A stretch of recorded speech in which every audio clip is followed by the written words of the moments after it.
وَإِنِ اجْتَمَعُوا عَلَىٰ أَن يَضُرُّوكَ بِشَيْءٍ، اور پوری امت مل کر بھی تمہارا کوئی نقصان کرنا چاہے، لَمْ يَضُرُّوكَ إِلَّا بِشَيْءٍ قَدْ كَتَبَهُ اللَّهُ عَلَيْكَ، تو تمہارا وہی نقصان کر پائیں گے جو اللہ نے لکھا ہوا ہے، اس کے سوا کوئی نقصان نہیں ہوگا۔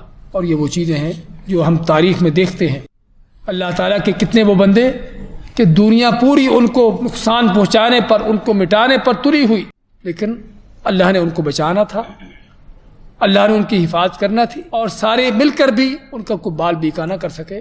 موسیٰ علیہ السلام پیدا ہونے سے پہلے ہی فرعون کو خواب آیا کہ اس طرح بنی اسرائیل کے ہاں بچہ پیدا ہوگا کہ جو بچہ تیری حکومت کی سلطنت کو تباہ برباد کرے گا۔ فرعون نے کہا کہ یہ کون سی بڑی بات ہے کہ بنی اسرائیل ہمارے غلام ہیں، ہم ان کا بچہ پیدا نہیں ہونے دیتے، تو چنانچہ آرڈر کر دیا کہ جو بچہ پیدا ہو قتل کر دیا جائے۔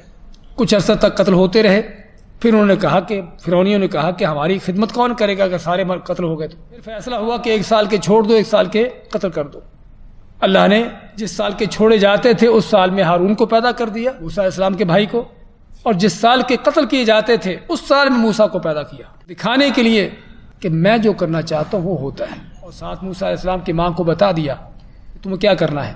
تو موسیٰ علیہ السلام کو اللہ نے پیدا کیا، پیدا کر کے کسی جنگل صحرا میں نہیں رکھا، کسی غاروں میں نہیں رکھا، فرعون کے گھر میں ان کی پرورش ہو رہی ہے۔ موسیٰ کی ماں فرعون سے تنخواہ لے کر، اجرت لے کر اپنے بیٹے کو دودھ پلا رہی ہے۔ یہ اللہ کی قدرت ہے، یہ اللہ کی عظمت ہے۔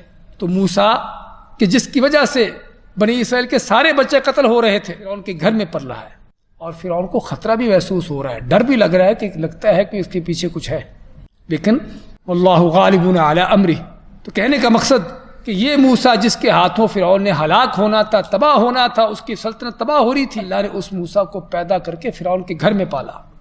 یہ معنی ہے کہ امت اگر ساری مل کر جمع ہو کر تمہیں کوئی نقصان پہنچانا چاہے تو نقصان نہیں پہنچا سکتی سوائے جو اللہ نے لکھا ہے۔ اور یہ بھی عقیدہ جو صرف پڑھنے، سننے اور دیکھنے کا نہیں ہے بلکہ دلوں میں بٹھانے کا ہے، کہ جب انسان کے دل میں یہ عقیدہ آ جاتا ہے کہ جو اللہ کی تقدیر میں ہے وہی کچھ ہوگا، تو پھر وہاں پر انسان کے اندر کیا جرأت پیدا ہوتی ہے، کیا شجاعت پیدا ہوتی ہے، اور کس انداز سے انسان اللہ کے دین کی خاطر آگے بڑھتا ہے۔ اس لیے آپ دیکھیے صحابہ اکرام کی تاریخ اٹھا کر کہ کیسے ایک ایک صحابی ہزاروں کافروں کے اوپر بھاری ہوتا۔ خالد بن الولید جیسے 60 آدمیوں کو لے کر 60,000 کے لشکر کے اندر گھس جاتے۔ یہ کیسے ہوتا؟ اس لیے ان کو ہوتا کہ جب موت آنا ہے، جب اللہ نے لکھی اسی وقت آئے گی، اس سے پہلے نہیں آئے گی۔ تو کہنے کا مقصد یہ صرف باتیں نہیں جو پڑھی جائے، یہ عقیدہ ہے جس کو ہمیں اپنے دلوں میں بٹھانے کی ضرورت ہے۔ تو مایا کہ اگر ساری امت جمع بھی ہو جائے تمہیں کوئی نقصان کرنے پر، تمہارا کوئی نقصان نہیں کر سکتی سوائے اس نقصان کے جو اللہ نے لکھا ہے۔